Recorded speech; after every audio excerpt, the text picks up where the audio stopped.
Mike, was today a good example of how Grant kind of fits in your offense? Yeah, I mean, he shot it well, okay? He played good ball game, take nothing away from him. But, he's going to have to guard better, all right? I don't know how many he gave up, but he's not he doesn't have the right look yet defensively. He's capable, and we'll get him there. He's conscientious, but good ball game. He's got a long way to go here defensively. Not everybody at once. Lynn got the start. Yeah. What did you think of I thought he played good ball game. We get 17 points out of Lynn and Malaysia, which are good numbers. I don't want to play ever again in my career without Mutts. I'm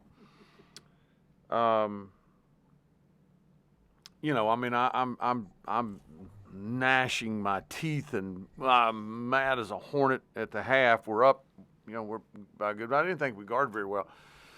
31 first half points. They shot 40% from the field. They waved off a 3 at the buzzer. And then it dawned on me, you're playing without, I think, the best defensive player in the ACC. So that's, there you go.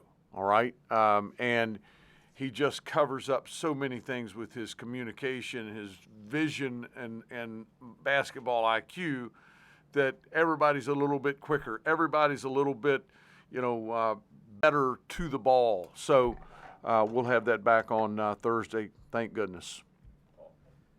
Mike, on the football side of things, we always talk about early on how the defense is ahead of the offense. Do you feel like it's the opposite in basketball, that it's a little bit easier to pick up the offense? No, I don't, Paul. No? I don't. The ball requires timing. It requires people working in concert with one another. Again, we look pretty good offensively tonight because we made a bunch of shots. We made 14 threes. We still got a ways to go there. Let's call it like it is. Good win. Another big one on Thursday. We got to continue to get better. What do you think of Sean and the way I thought he played good. You guys controlled the tempo in the game? Yeah, I thought he played a good ball game. He struggled a little bit in the preseason, but I thought tonight was more a Sean Padula night. Took what was given to him, distributed 8 assists with 2 turnovers. I thought he had an awfully good floor game. I really did, David. Who are you? Sam, Hey, Sam. I'm senior here. You're a senior here? Yeah, at Tech. Darius Maddox here with 14 points without a 3-point make. How important is that development to be able to score in multiple different ways? Well, he's a dynamic scorer. And you want to really press up on him, and he can get into you and get back away from you and score it. He is, he's more of a 2-level scorer from 3 and from pulling up from 15, but he's a talented offensive player, and I thought he played a pretty good ball game tonight as well. Anthony, Mike, with Mutts out, do you think that it was a positive that you got to kind of get different looks out there on the floor without him? Yeah, I did, Anthony. I thought it was very positive. It's going to take me a bit to get my arms around the rotation up there. I like the options that we have. Lynn played 22 tonight. Malaysia played 16. That's a bit skewed with the 2 quick fouls in the first half for Malaysia. But those 2 guys take up space and they're tough. And Lynn had 10 rebounds tonight. But Mutts makes the whole thing if you will, for lack of a better expression, and we'll get it figured out here as we go along. Coach, how would you assess your team's gamesmanship tonight?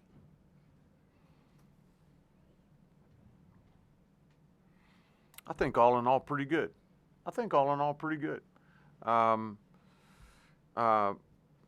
Preparedness, an edginess about them.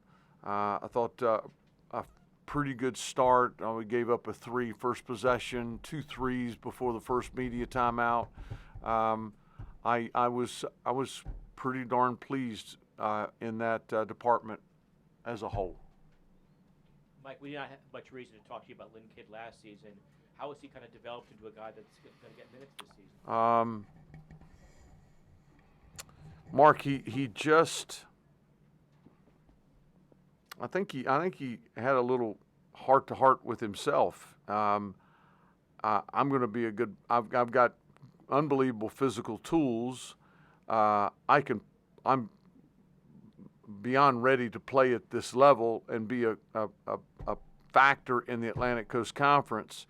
I can't tell you how serious he was throughout the summer. Every day, every single day, with David Jackson in the weight room. He's up in the office every Monday through Friday, every afternoon watching film. He works out religiously, continuously.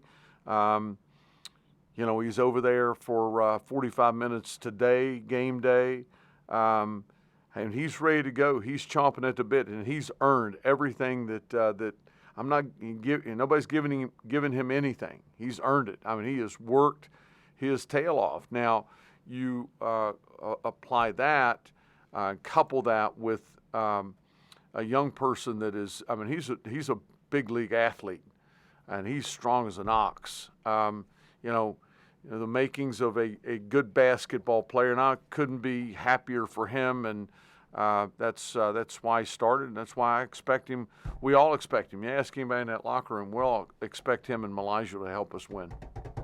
Mike, 1 turnover in the first half, 9 in the second. What was the? Yeah, I think we got a little goofy and a little loose. Okay, Sam, I'm not gonna get my blood pressure up over that. Do I like it? No, absolutely not. But I thought 10 assists, I think, in the first half, 1 turnover. That's playing the game the right way. Grant had a god-awful turnover in the second half. Sean had a bad one in the second half. But, again, not going to belabor that with them tomorrow prior to turning our attention to Lehigh. Mike, 3 games in 7 days. Yeah. How much pressure does that put on the coaching staff to kind of turn the page tonight, get everything ready, and then have the team ready to go on Thursday? Same thing, Thursday night going into Sunday. Yeah. Beats working for a living. I can tell you that. Beats the hell out of work. I'll sit there tonight and I'll watch tonight's game and I'll put that to bed, and Coach Olinger and Coach Webster will really get into it and get probably 10 to 20 clips, defensive clips, to them tomorrow first, and then we talk about wiping the slate clean. All right, it's over. The grease board is erased, and we turn our attention to the Skyhawks, and we've got 48 hours, 2 practices, and a shoot around to prepare for those guys. It'll be a different scheme, different team, we've got another opportunity to take the floor and get better as a team. We're gonna have to play better than we did tonight. Last question, Cole. What's your name? Colby. Colby. Also a senior. Yep. Well, good to see you, Colby. Good to see you, sir. Maligel and John Camden, they give you a lot of good size off the bench. Yeah. Any word on what they give you defensively? Not as much as I want, I can tell you that. Malagel's big. He's got really good feet. I mean, he's like a dancing bear. Ron McDowell, you guys remember that name? Come on, Mark. You spent. Now, Marvin Hagler I knew, but that one I don't. Don't look on this side of the room. No, you're too young. Too young. Ron McDowell, a great defensive tackle, I think, for the Redskins back in the day. So they were the Redskins, not the Commanders. Maligel has great feet. Maligel is a good defender, going to be a really good defender before it's all said and done. John is a bit like Grant. All right, he's got to continue to develop a confidence in himself to keep the ball in front of him, compete at that end of the floor. He looks like he's on rollerblades right now, you know, when he's guarding the person off the bounce. But like Basili, he's conscientious and he wants to help. He wants to be a good basketball player, and he's going to put the work in to do just that. It's a pleasure. Thank you, Mike. One down, 37 to go, I hope. Mike,